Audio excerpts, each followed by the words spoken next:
Akses di Jalan AP Petarani Kota Makassar ditutup masa aksi. Pengendara yang hendak lewat jalan tersebut, tepatnya di depan kampus Universitas Negeri Makassar, UNM, terpaksa harus mencari alternatif jalan lain. Masa aksi menguasai seluruh lajur, baik sisi kiri maupun sisi kanan. Pantauan Tribun Timur di lokasi, akses jalan di sebelah kiri tepat di depan gerbang Menara Pinisi diduduki oleh massa dari Badan Eksekutif Mahasiswa, BEM, Fakultas Teknik Makassar.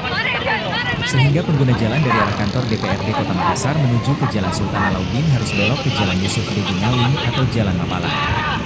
Beberapa pengendara juga memilih untuk putar balik di U-turn depan Rumah Pemenangan Mulia.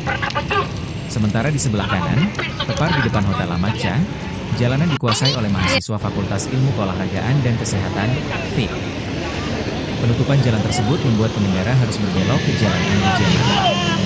Jika ingin kembali ke Jalan AP Petarani, mereka bisa lewat Jalan Andi Jemat kemudian belok kanan ke Jalan Bonto Meneng. Jalanan ini tembus ke Jalan RSI Faisal 12, ikuti rute jalan hingga tembus ke Jalan AP Petarani tepat di samping BBPNT Provinsi Sulawesi Selatan. Diketahui, mahasiswa Universitas Negeri Makassar, UNM, mulai blokade Jalan AP Petarani Makassar, Kamis, 1 Mei 2025. Pasukan oranye tersebut mulai berkumpul di depan gedung Pinisi UNM sekira pukul 14.40. Pantauan Tribun Timur, kendaraan yang melintas depan kampus UNM mulai terhambat. Mahasiswa juga menghentikan satu truk berwarna hijau kuning. Truk tersebut digunakan sebagai panggung aspirasi. Aksi bakar ban juga dilakukan oleh mahasiswa. Mereka turun ke jalan untuk menyuarakan hak para buruh pada hari buruh sedunia.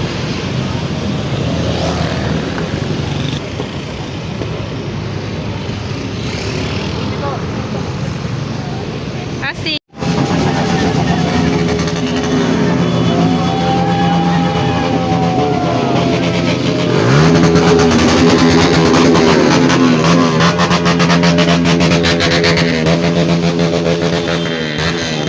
Download Tribun X sekarang, menghadirkan lokal menjadi Indonesia.